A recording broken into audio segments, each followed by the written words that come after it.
জয় গুরু। বন্দে পুরুষোত্তমম।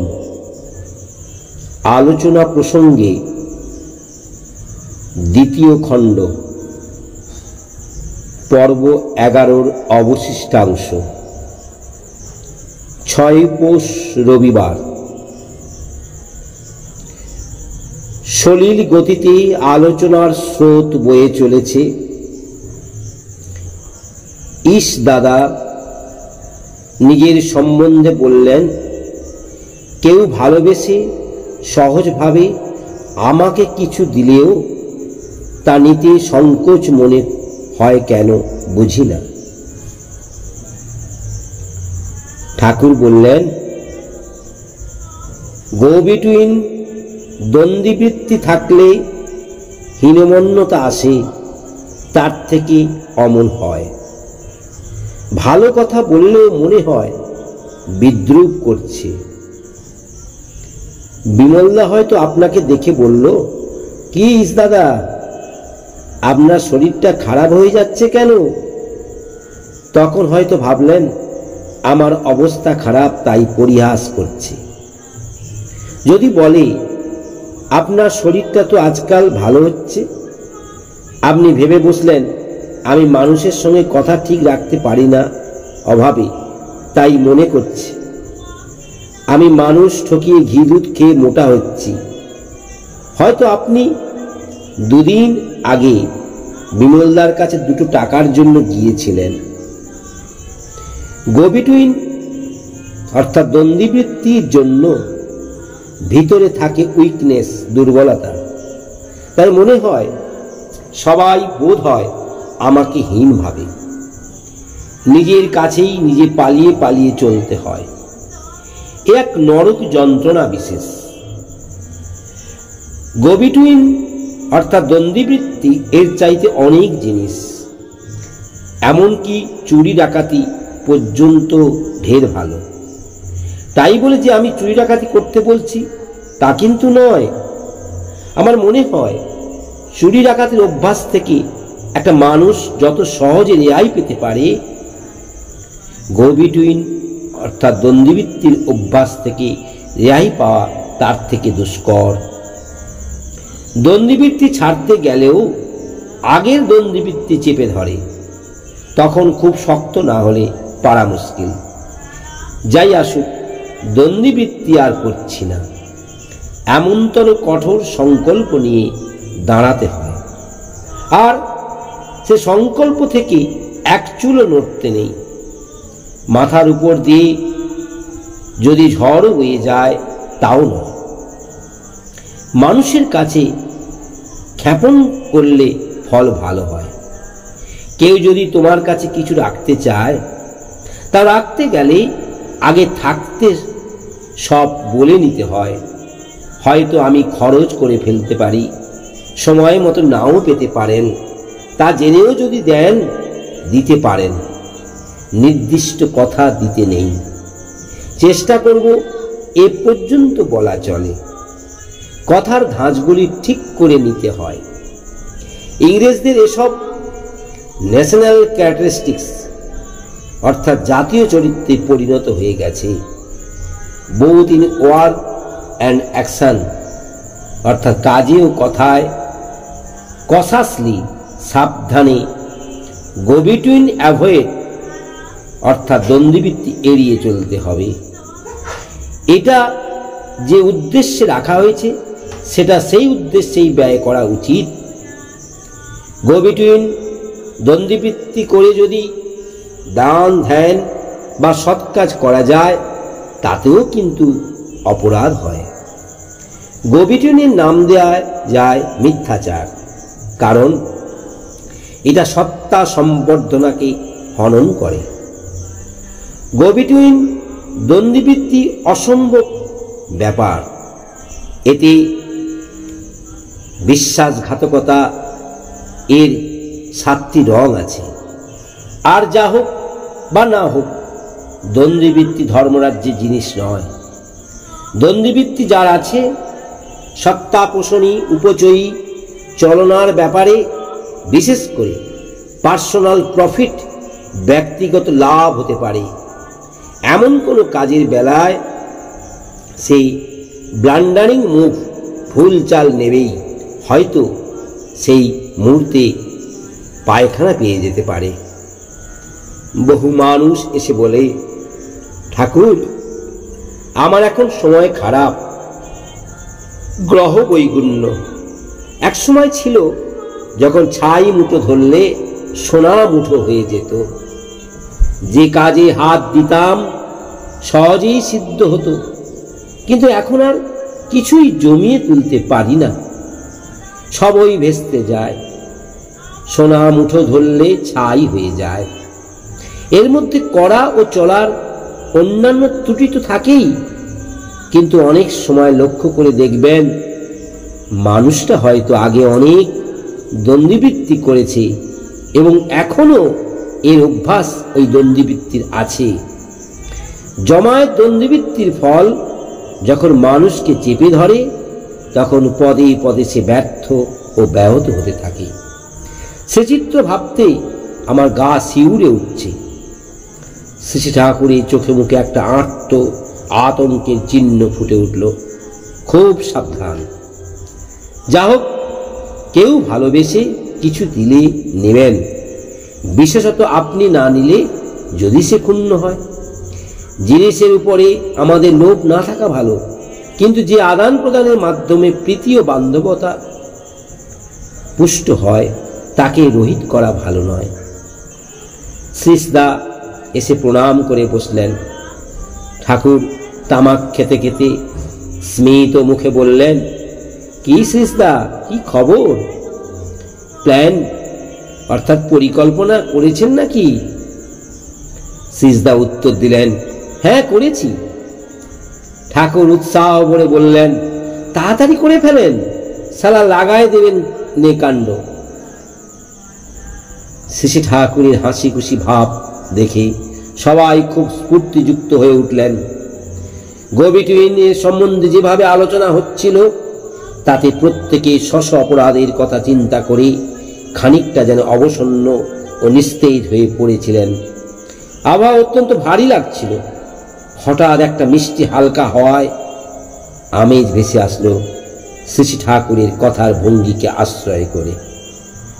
কেষ্টদা পূর্ব কথার সূত্র ধরে প্রশ্ন করলেন, দ্বন্দ্ববৃত্তির কোনো কি প্রায়শ্চিত্ত নেই?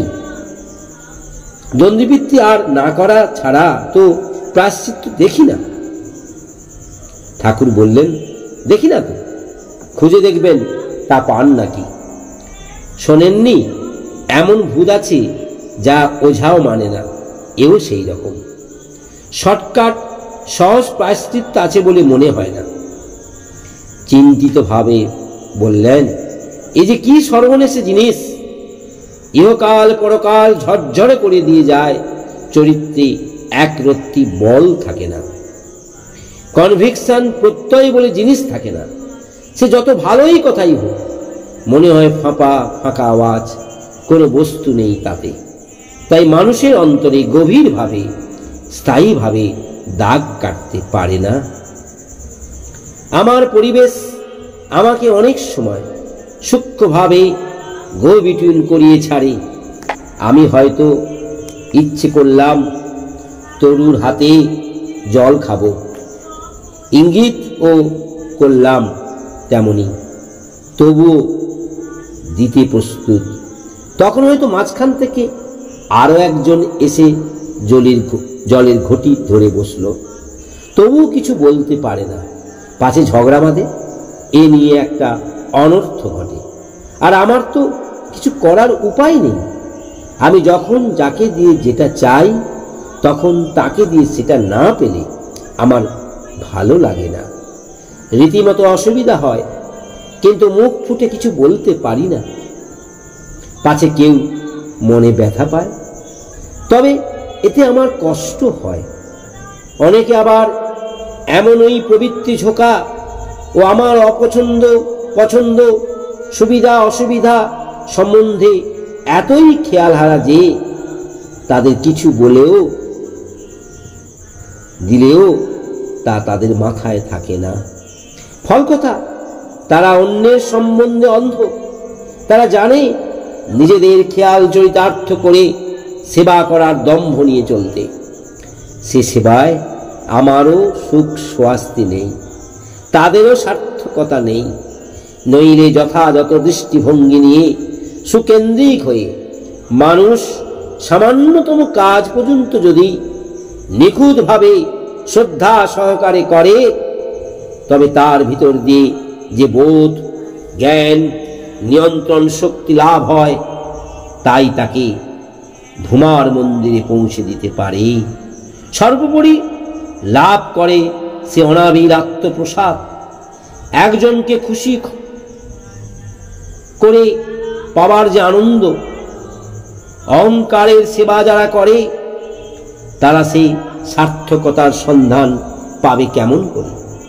তাই বলে সার্থকতার লোভে যদি কেউ সেবা করে, তার সেবা কিন্তু সার্থক হয় না।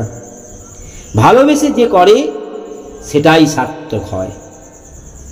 শীতের মধ্যে একভাবে অনেকক্ষণ বসে থাকার দরুন শ্রী ঠাকুরের ডান পাটা ধরে গেছে। তাই পা বাড়িয়ে দিয়ে প্যারিদাকে বললেন, একটু টেনে দে তো। প্যারিদা টেনে দিলেন। টেনে দেবার সময় একটু জোর লাগাতে শ্রী ঠাকুর হেসে বললেন, শালার পাগল, করে কি রে, অত জোরে না। প্যারিদা বললেন, লাগলো নাকি আপনার? ঠাকুর বললেন, না তেমন কিছু না, আর একটু আস্তে দে।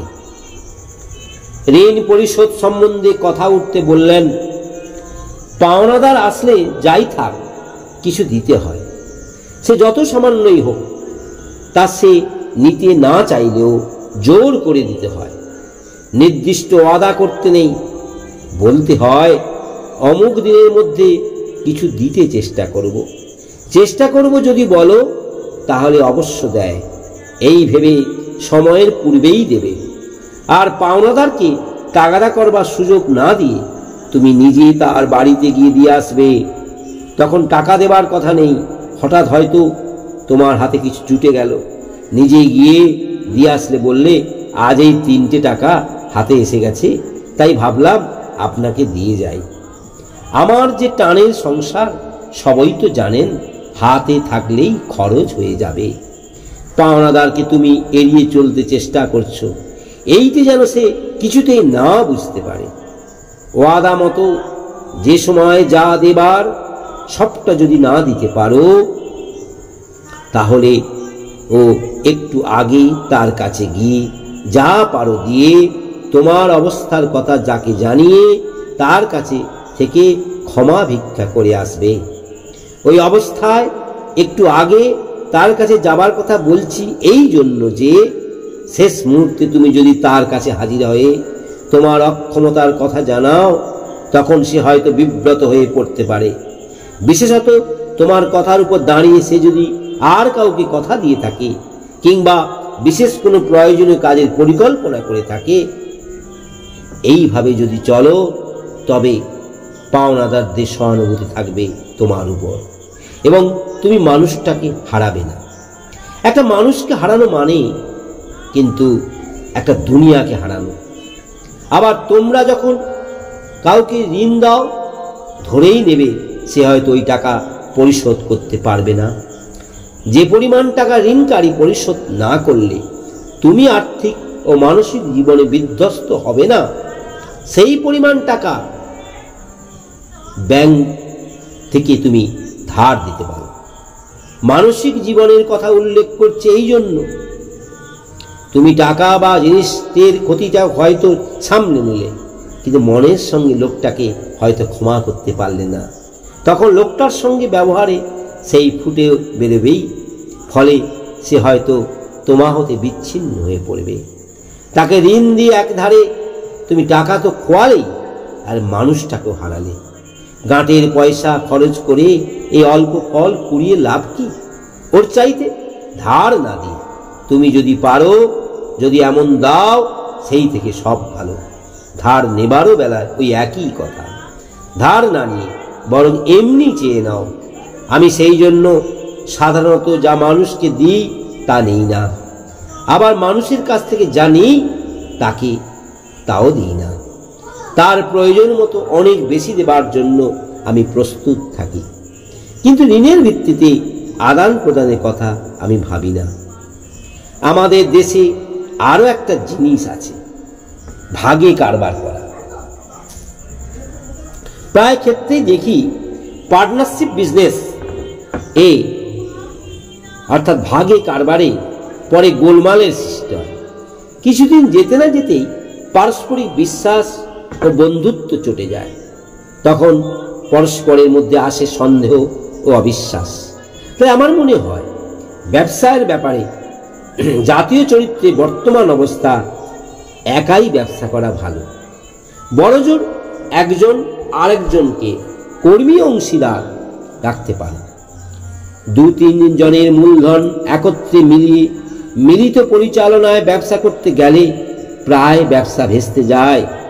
উদ্দেশ্য যদি অসাধু না হয় এবং পরিচালনা যদি ঠিক থাকে, তবে লিমিটেড কনসার্ন দায়িত্বশীল যৌথ কারবার বরং এর থেকে নিরাপদ। লিমিটেড কনসার্ন দায়িত্বশীল যৌথ কারবার ভালো চলছে, এ অনেক ক্ষেত্রে শোনা যায়, কিন্তু পার্টনারশিপ বিজনেস ভাগে কারবার দীর্ঘদিন ধরে ভালোভাবে চলছে, এ আমাদের বাঙালি জীবনে বড় বেশি শুনি না। অবশ্য থাকতে পারে, আমার হয়তো জানা নেই, আমি আর কতটুকু বা খবর রাখি। তবে আমার সাক্ষাৎ সংস্রবে যত লোক এসেছে তাদের মধ্যে প্রত্যক্ষ করেছি, সে অভিজ্ঞতা আমাকে ভাগে কারবারের ব্যাপারে উৎসাহ দিতে দেয় না। ধার, ভাগে কারবার এইগুলি হলো সব দ্বন্দ্ববৃত্তির বাহন। প্রফুল্লতা জিজ্ঞাসা করলেন, কারো যদি খুব ট্যালেন্টস অর্থাৎ ক্ষমতা থাকে, মানুষকে খুব সার্ভিস দেওয়া থাকে এবং সেই সঙ্গে সঙ্গে দ্বন্দ্ববৃত্তি থাকে? ঠাকুর বললেন, কোনো ট্যালেন্ট, ক্ষমতা, কোনো সার্ভিস সেবা দেওয়ার কিছু হবে না। অমনিভাবে সার্ভিস সেবা দিয়ে যাকে পঙ্গু করে তুলেছ সেই তোমাকে বলবে, চোর কাহেকা, তুই তো আমাকে টাকা দিয়ে সর্বনাশ করেছিস, নইলে আমি এতদিনে নিজের পায়ে দাঁড়াতে পারতাম। দ্বন্দ্ববৃত্তিওয়ালারা মনোবিজ্ঞান ও দর্শনের আওড়ায়, তাও দ্বন্দ্ববৃত্তিতে ভরা, পরিকল্পনাও করে সেই ধরনের। প্রজ্ঞাবাদাংশ্চ ভাসসে। কেষ্টদা, পাঞ্জা দেবার সময় খুব লক্ষ্য রাখবেন মানুষটার দ্বন্দ্ববৃত্তি আছে কিনা। দ্বন্দ্ববৃত্তি থাকলে সেও কাজে সাকসেসফুল হতে পারবে না, কামের থেকে অকাম বেশি করবে, আর যেখানে সেখানে ভণ্ডুল বাঁধাবে, আর আপনার হবে জ্বালা। ইসদা বললেন, একজনের কথার উপর বিশ্বাস করে থাকলে সে যদি দ্বন্দ্ববৃত্তি করে, তবে সেই সঙ্গে সঙ্গে আরেকজনের দ্বন্দ্ববৃত্তি হয়ে যায়। ঠাকুর বললেন, তোমরা যাকে বলো বিশ্বাস, সেটা বিশ্বাস নয়। বিশ্বাস মানে সম্পূর্ণ প্রশ্নশূন্য হওয়া, বিহিতকরণের ভিতর দিয়ে তা হয়। এমন ব্যবস্থা করতে হয় যাতে তুমি সম্পূর্ণ নিশ্চিন্ত হতে পারো, সে বিষয়ে অন্য কোনো অবকাশ না থাকে। আলস্যের দরুন তা আমরা করি না, পরে ঠকি। আলস্য আর বিশ্বাস এক কথা নয়। তাই বলেছিলাম, উইদাউট এনি কন্ডিশন, নিঃশর্তে দেওয়া ভালো। তাছাড়া পেলাম পেলাম, না পেলাম না পেলাম, এইভাবে দেওয়া চলে, এটা কিন্তু ঠিক যেন। তোমাকে যদি কেউ প্রতারণা করে, সেই জন্য প্রথমত ও প্রধানত দায়ী তুমি নিজে। আর একজনকে সে সুযোগ তুমি দিলে কেন? তোমার সামর্থ্যের বাইরে গিয়েও তুমি যদি দান করো বা ভিক্ষা দাও, তাতে তোমার ততখানি অপরাধ হয় না যতখানি অপরাধ হয় নির্বুদ্ধিতাবশত নিজেকে প্রবঞ্চিত হতে দেওয়ায়। আর অপারগ অবস্থায় আবল তাবল করার চাইতে মানুষকে ফাঁকি দিয়ে নেওয়ার চাইতে ভিক্ষা করা অনেক ভালো। কেষ্টরা বললেন, আপনি তো বলেন যাত্রা যদি চাকরি না করে ভিক্ষা করে খেত এর চাইতে ভালো হতো। ঠাকুর বললেন, আমার তো তাই মনে হয়। ভিক্ষে করতে চাকরির চাইতে ক্ষমতা লাগে। মানুষের খুশির দিন আহরণ করা সহজ কথা নয়, খুশির দান আহরণ করা সহজ কথা নয়। আর শুধু কথারও তা হয় না। সুখে দুঃখে বিপদে আপদে মানুষকে দেখা লাগে, তাদের জন্য সাধ্যমতো করা লাগে। ভিক্ষা কথার পেছনে আছে ভজন, অর্থাৎ ভক্তি, অনুরাগ, সেবা, দান, প্রাপ্তি। আপনার ইষ্টে ভক্তি থাকবে, অনুরাগ থাকবে, সেই অনুরাগ অনুপ্রাণিত হয়ে তার ওই স্বার্থ প্রতিষ্ঠা ও প্রীতি কামনায় সশ্রদ্ধভাবে মানুষকে আপনি আপনার সামর্থ্য ও বৈশিষ্ট্য ও যোগ্যতা অনুযায়ী সেবা করবেন। তাকে আপনার যা দেবার তা দেবেন, তার প্রয়োজন পূরণের লক্ষ্য রেখে। এর ফলে আপনার যে সহজ শত উৎসারিত প্রাপ্তি, তাকে বলে ভিক্ষা। ভিক্ষা চারটিখানির কথা নয়, এতে চাকরির চাইতেও অনেক বেশি মাথা খাটানো লাগে, অনেক বেশি চৌকস হতে হয়, অনেক বেশি দক্ষ হতে হয়, অনেক বেশি দায়িত্ব নিতে হয়। শাস্ত্রে আছে, ব্রাহ্মণ রাজার চাকরি করবে না, তাতে বাধ্যবাধকতায় রাজার প্রতি আনতির দরুন অন্যায় ব্যাপারও তার পক্ষ অবলম্বন করতে পারে। দ্রোণাচার্যে যা হয়েছিল, ওতে বৃহত্তর উদ্দেশ্য ক্ষতিগ্রস্ত হয়। জয় গুরু, বন্দে পুরুষোত্তম।